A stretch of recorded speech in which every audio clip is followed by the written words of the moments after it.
이거 모르시면 안 돼. 주식 하반기에 다 빠질 거 아니야. 채권 금리 떨어지겠죠. 환율, 환율 있고, 부동산 다 빠지지. 금은, 그래서 올라갈 게 뭐가 있을 것 같아요? 유가는 빠지겠지.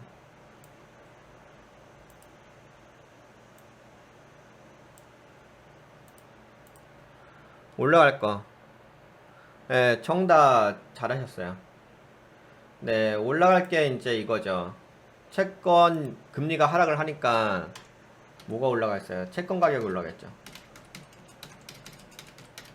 채권 가격 상승하기 때문에 이제 그 채권 금리가 떨어지게 되면 채권 가격이 이제 시소 관계로 올라갈 거 아니야. 그러면 뭐가 올라가겠어요? 이제 이게 2년물, 10년물, 30년물 이런 게 있잖아, 그치? 그러니까 30년물이 가장 많이 올라가 있지.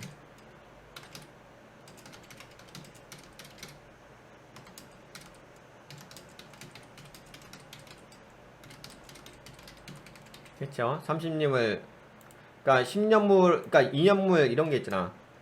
2년물, 그 다음에 10년물 있잖아.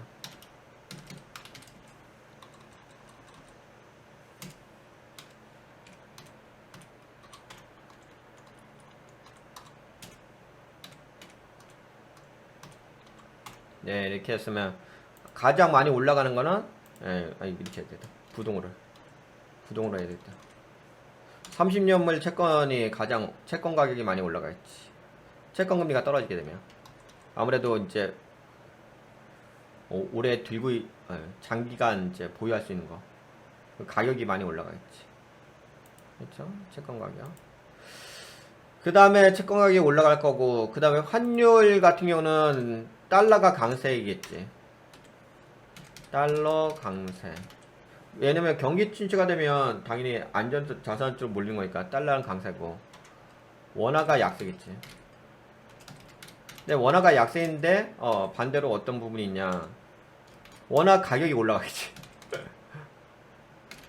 가격, 상승. 이렇게 왜 갑자기 이게 버벅되지? 포인트가? 원화 가격 상승하겠지. 그러니까 무슨 얘기냐면, 지금 뭐, 예를 들어서, 지금은 1300원대인데, 이게 그거구나. 1300원대인데, 제가 보기에는 앞으로 한 1200원대, 아니면 최하 뭐 1100원대까지도 갈 수 있는데, 1100원은 약간 좀 무리수가 있을 것 같고, 이렇게 갔다가, 저는 이제 환율은 이렇게 되면은, 나중에 2000원대까지 가 있지. 2000원 돌파, 2000원대까지 올라가 있죠. 원화가 약세인데, 원화 가격은 상승. 어, 달러가 강세가 되겠지.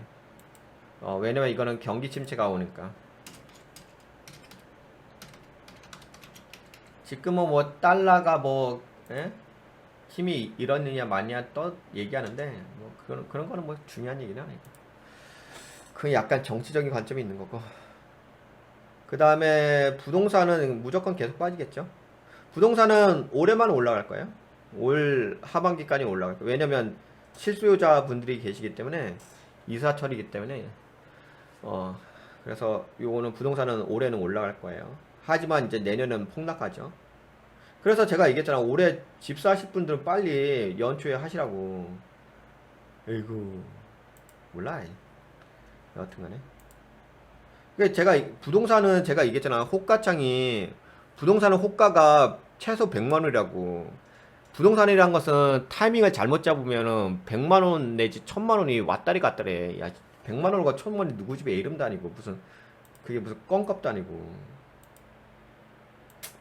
안타깝네. 그래서 제가 계속 얘기했잖아. 부동산 가격이 올라간다고. 물론, 물론 뭐 그 올라가는 것 자체가 경기가 좋아져서 가는 게 아니라, 그건 제가 얘기했잖아. 기술 반등이라고. 그건 기본 원리야.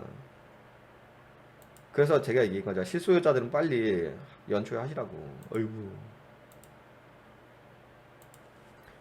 몰라. 에이.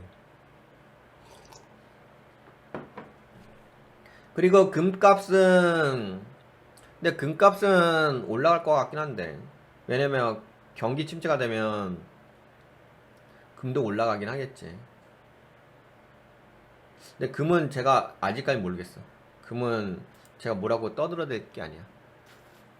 왜냐면 달러가 강세인 부분이 달러가 왜 강세이냐면 달러가는 지금 너무 많이 빠졌어. 그래서 지금 올라가고 있잖아. 지금 쌍바닥 때려주고서 달러 인덱스가 올라가고 있거든. 살짝 되게 미세하게 바닥만 이고 있어 달러가. 근데 금은 지금 이게 금값은 지금 여기 3탑 3천장 패턴 만들어놨거든. 그리고 2,000달러 찍고서 지금 내려오는 건데 약간 살짝 조정받는 건데 되게 금값은 제가 아직까지 파악이 안 된 거라서 이거 넘어가고 원자재 쪽에서는 이제 유가가 하락하겠지. 근데 유가가 하락하게 되면 뭐가 올라가겠어요? 유가가 하락하게 되면 인버스가 올라가겠지. 서부 텍사스 원유 인버스 이거 제가 얘기했죠? 인버스 엄청나게 올라갈 거라고. 인버스가 요거는 당연히 인버스가 올라가겠지. 유가가 떨어지는 거예요. 엄청 올라가겠죠. 암호화폐는 요거는 이제 답 없죠. 예, 이거는 이제 유동성 자금이 이제 기초자산이고 요거에 대한 기초자산은 경제예요. 경제이기 때문에 이쪽 답 없지. 그래서 이제 확실하게 빠지는 것은 부동산 쪽 확실하게 빠지고 암호화폐 확실하게 빠지고 유가 빠지는데 반대로 이제 서브텍스 원유 인버스 쪽은 올라가겠지. 이건 상승. 당연히 인버스는 그러니까 반대니까 올라가겠지. 해지 개념이니까. 그래서 보게 되면은 주식도 빠지겠죠. 주식도 연말에 빠지겠지. 연말부터는 봐라. 그래서 제가 얘기한 거잖아. 요것만 주식은 하고 그 다음을 생각해야 된다고. 넥스트는. 그래서 채권 가격 상승, 원화 상승, 요거 상승. 그러면 우리는 이제 하반기 때 뭘 공략을 해야 되느냐? 채권 가장 편한 것은 채권 가격 쪽으로 공략하는 게 이게 가장 편하게 하지. 근데 이제 채권 가격이 편하긴 하지. 이게 가장 편할 거야. 이거는 ETF를 사셔도 돼. 미국에 있는 미국 국채 30년물 ETF라고 있어. 그러니까 굳이 우리가 채권을 살 필요 없고 채권을 사게 되면 좀 수수료가 비싸게 나오니까 미국의 그 울트라 채권이라고 해서 울트라 ETF 채권 그거 사게 되면 이제 이자도 받을 수 있고 그 다음에 채권 가격도 올라가니까는 가격 상승하지. 그 다음에 가격 상승하지. 근데 물론 빨리 올라가지 않아. 이거는 약간 이런 게 있어. 재방송 시청자분들이 이제 주식을 하시는 분들, 특히 이제 급등 매매를 하시는 분들이 개인 투자자분들 너무 많잖아.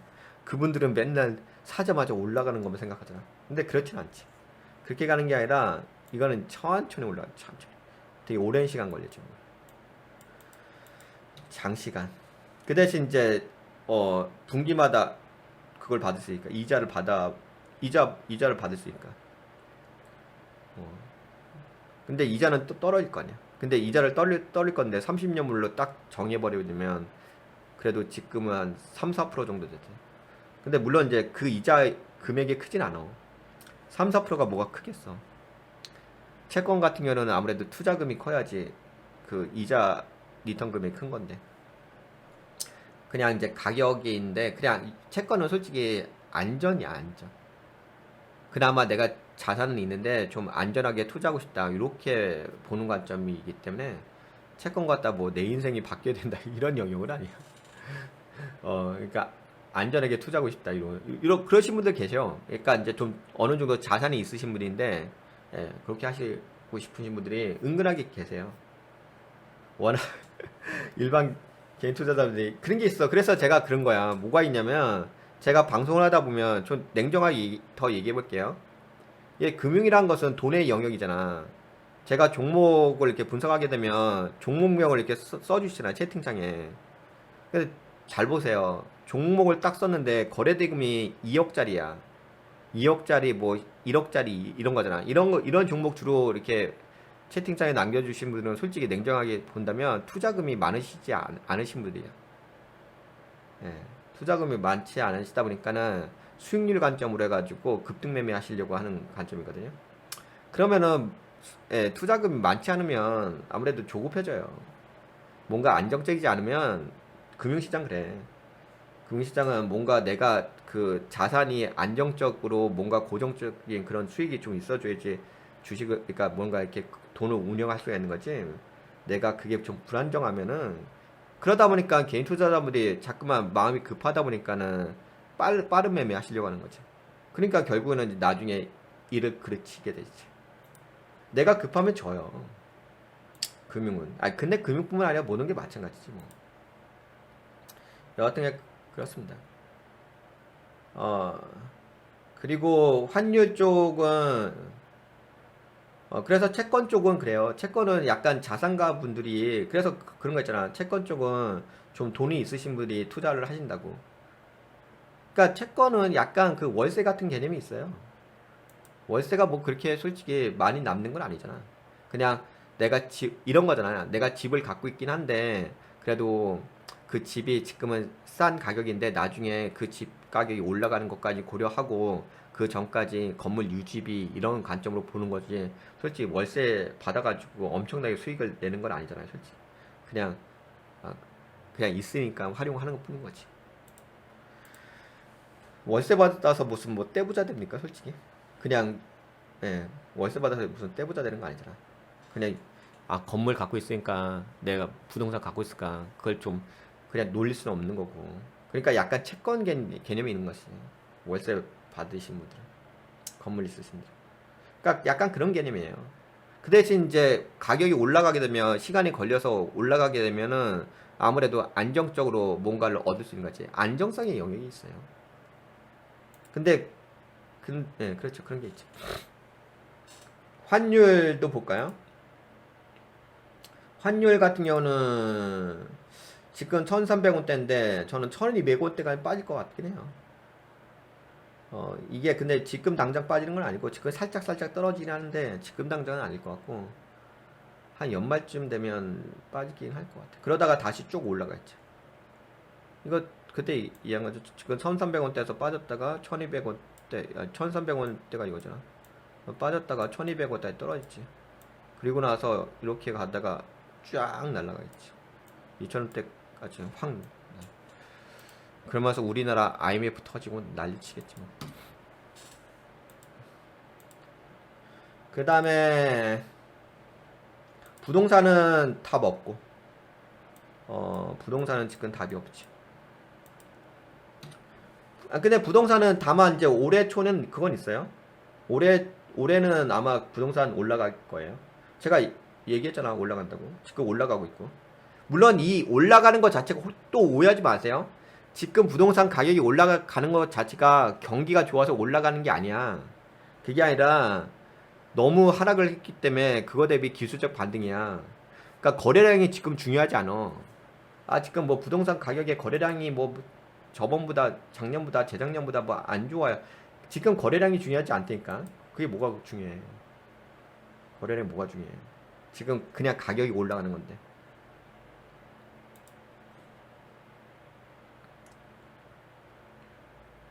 거래량이 지금 중요한 게 아니야. 그냥 가격이 올라가는 거야. 그래서 여하튼 간에 근데 이제 당연히 내년에 빠지겠죠.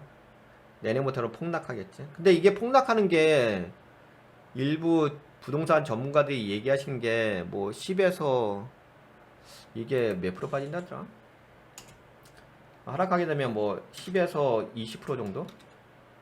지금 가격보다. 근데 10에서 2%, 20%면은 그래도 좀 빠지는 거긴 한데 좀 더 많이 빠진다면 뭐 30%까지도 빠진다고 하는데 진짜 많이 빠진다면 뭐 40% 이렇게 얘기하는데 어떤 분들 제가 보기에는 뭐 40%까지는 아닐 것 같고 진짜 많이 빠지면 30%? 그리고 제가 보기엔 평균 20% 정도 빠질 것 같아요. 10%는 아닐 거고 10%는 더 빠질 거고 한 20%는 지금 가격대에서 20%는 더 빠질 거예요. 근데 어떤 분들 최악으로 뭐 40% 빠진다 하는데 40%까지는 아닌 것 같고 진짜 많이 빠지면 뭐 30%겠지. 근데 제가 보기에는 한 20% 정도는 더 빠지겠지. 그래서 이제 만약에 집을 사시고 싶다 그런다면 분양 물량을 사시는 게 좋긴 하지.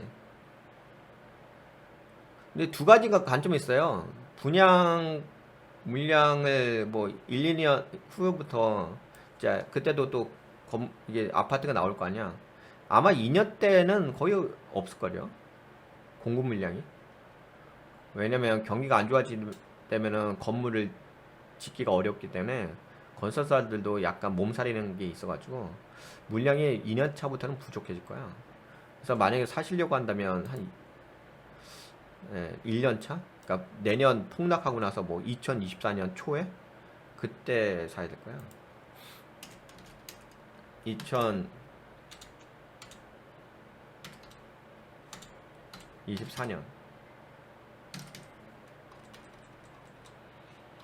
요때 요때 부동산 매입 준비 이렇게 원래는 2025년 뭐 2026년까지 있을 수 있는데 왜냐면 너무 바닥에서는 거래가 안 되거든. 그 집주인 분들이라든지 아니면 공급 물량이 없어.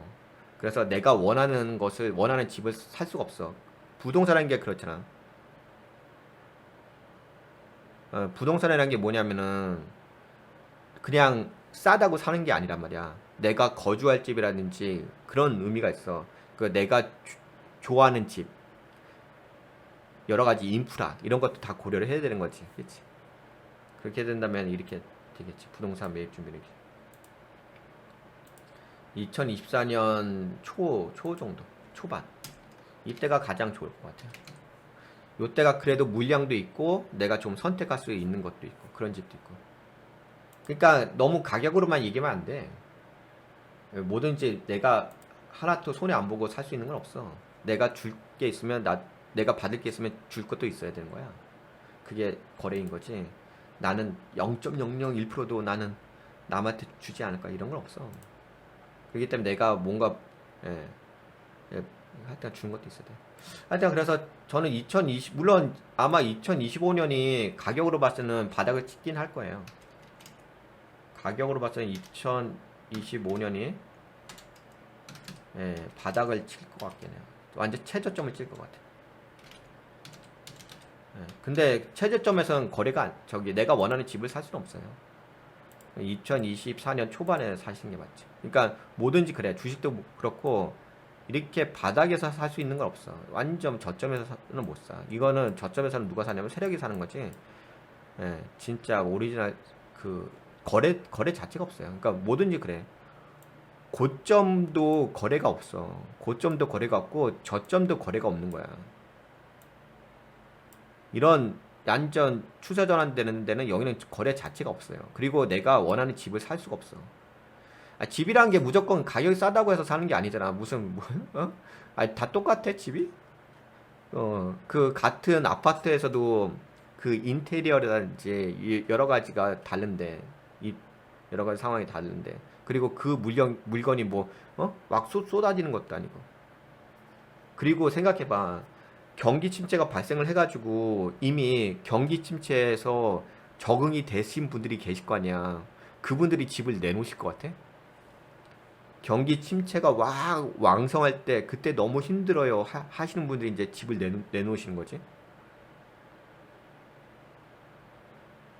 그래서 제가 얘기했잖아. 주식도 마찬가지야. 고점에서 거래가 안 돼. 주식도 고점에서는 팔 수가 없는 거야. 부동산도 마찬가지야. 저점에서는 살 수가 없는 거야.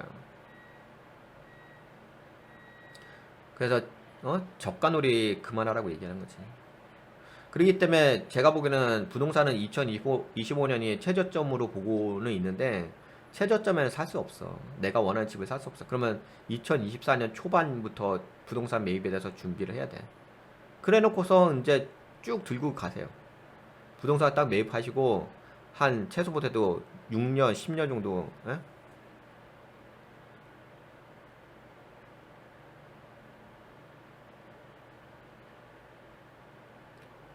6년, 10년 정도 쭉 들고 가세요. 그러면 될 것 같고.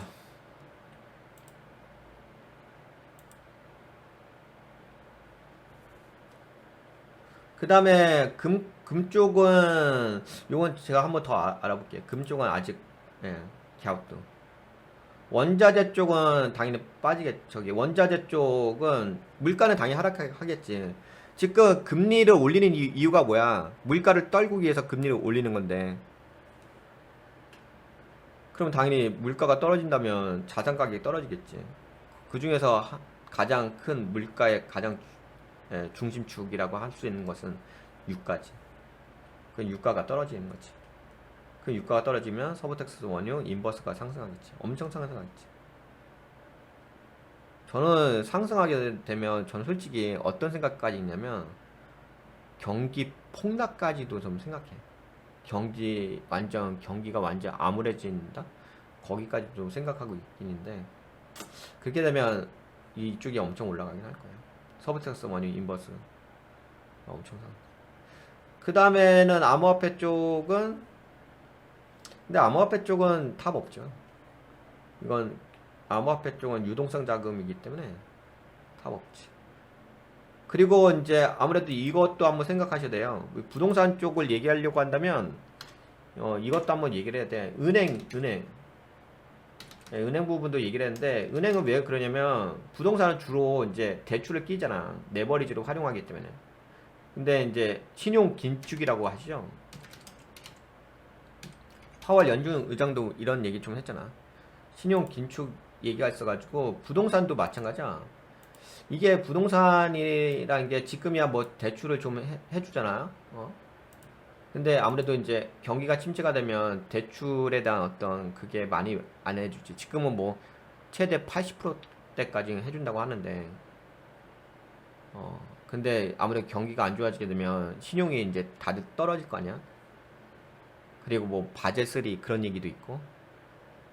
그래서 부동산 쪽도 돈이 있는 사람이 살 수가 있는 거지. 일반 서민들이 살 수 있는 건 아니에요. 그러면 이제 아마 그 부동산의 레버리지도 그 신용 대비 받을 수 있는 대출이 지금이야 뭐 80, 최대 80%막 얘기하는데 그때 되면 아마 50%대일 거예요. 50% 40%대 되지 않을까 싶어요. 내 신용 대비, 내 그 소득 대비 아마 50% 정도. 예, 그래서 은행 쪽은 많이 좀 신용 긴축에 의한 운영 그런 부분이 있을 겁니다. 그래서 약간 대출이 좀 어려울 겁니다. 대출이 소득 대비 지금은 그나마 최대 80%죠. 80%인데 이거는 이제 아마 50%까지 떨어질 것 같아요. 근데 이거를 왜 말씀드리냐면은 이 부분은 되게 중요해.